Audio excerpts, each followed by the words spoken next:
Hello everyone, my name is Wikke Novalia and I'm a research fellow at the Monash Sustainable Development Institute. So today I'll be presenting a paper which is co-authored with my colleagues at Monash University and University of Indonesia. The research that this paper is based on is funded by the Asia Pacific Network for Global Change Research. And this research is also linked with and informed the Citarum Action Research Program that Dr. Jane Holden is presenting on. So what I'll be presenting to you today is some of our preliminary findings based on literature review and earlier site visits. So this research is still ongoing for the next 1.5 years, and I'm glad today to have this opportunity to share the preliminary insights with you and get some feedback. So why is river pollution important? We know that human development is not possible without fresh surface water. River pollution has also become more and more serious in the past decades. There are some staggering global facts showing how serious the problems are for rivers around the world. About 90% of wastewater are dumped untreated into rivers around the world. And 1 in 10 rivers has poor water quality across Asia, Africa, and Latin America. And in most of them, salinity is so high that the water is no longer suitable for irrigation. It is also estimated that about 2 out of 9 million metric tons per year of plastics flow through rivers before entering the oceans. This estimate is subject to large uncertainties because plastic science for river system is still in its infancy.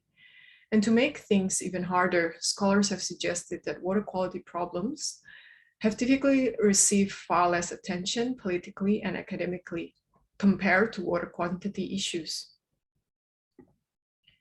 So against this background, we focus our research in the Citarum River in West Java, Indonesia. Citarum River is one of the biggest and most polluted in Indonesia.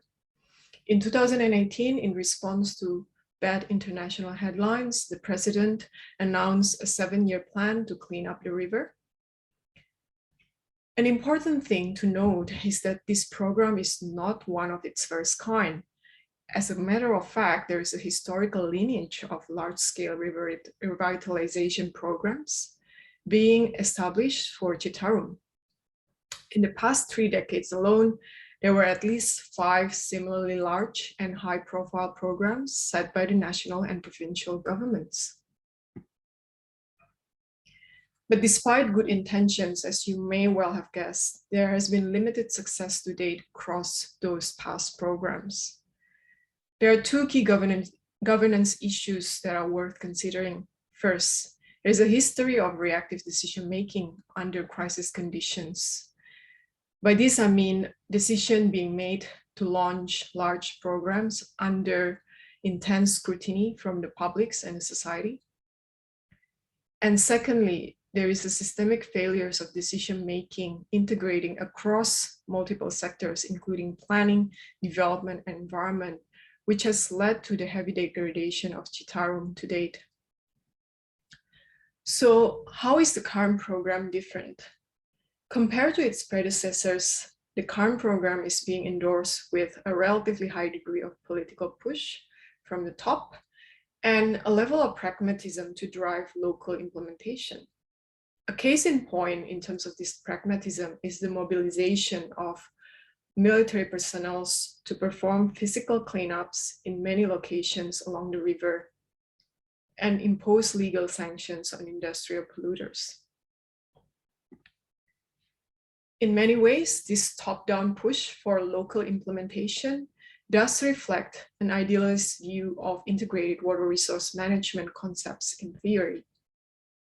The government has also set up a river basin commissions at the provincial level in the form of a task force, which is mandated to coordinate across sectors. This type of cross-sectoral commission is also a classical way of operationalizing IWRM principle. Our argument in this research, however, is that there remains very limited operationalization of local capacity. By this, we mean the capacity of municipalities and communities to contribute to policy implementation. While there has been some significant improvements of water quality in the past years, they are mostly attributable to the military mobilization. We question, however, the long-term viability of such military mobilization. Our preliminary data suggests that the military deployment has waned considerably. The military is also under-resourced and overstretched. Many personnel have been pulled back since their initial deployment. Furthermore, local governments across the Citarum also appear to show highly variable involvements and budget allocation to help implement the program. Interestingly, our literature review does confirm that local governance, while not a new topic in research, has received relatively limited attention in the IWRM literature. Very little is known about the coordination challenges and socio-institutional enablers at the local level in river governance. The IWRM literature does, however, show a clear recognition and support for blending top-down and bottom-up governance approaches. Yet there is very limited conceptualization and operationalization of how implementation constraints may be overcome at the local level. Our research therefore asks the following questions to help narrow this knowledge gap.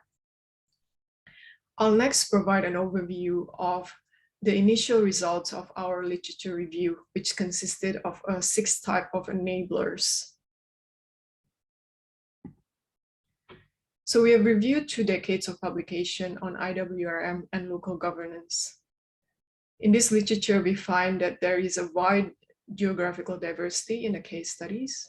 We also found that local governance dynamics were often studied in a functional and managerial sense, therefore lacking the depth of micro-level analysis of the processes and practices beyond formal information exchange and communication between actors across scales.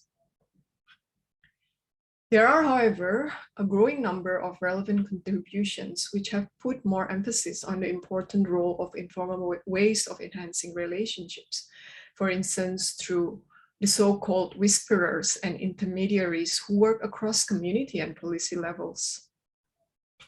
So we have used thematic analysis and grouped these interesting findings into the 6 types of enablers you see here. This includes perception of problems, high level of political and financial commitment, the presence of intermediaries and bridging organizations, local leadership and frontline bureaucrats, formal coordinating structure and agencies, and lastly, community participation and social movements. Our aim in the next stage of this research is to test the synthesis through empirical case studies, which will be conducted in the next 1.5 years in 2 municipalities in Citarum. We will test the presence of the local enablers with municipal governments and communities. And we will also explore ways to enhance these enablers through action research and local experiments. Through action research, we may develop new processes that can support relationship building with municipal and village bureaucrats and community members. We think that these relationships are essential to support the long-term goals of revitalizing Citarum and the coordination efforts by the task force. Co-development of local experiments may also provide a safe space for bringing together diverse actors to work together on shared solutions. From the field of sustainability science, we know that there is an emerging evidence that real-world experiments can help with governance adaptations and encourage new ideas and methods for dealing with complex problems. Typically, we know that these experiments fulfill the purposes of linking science with policy and practice. It also helps with producing evidence while also tackling immediate local challenges. So that is it for me today. I would like to thank you for your attention, and I'm keen to hear your feedback on this preliminary research. Thank you for your time.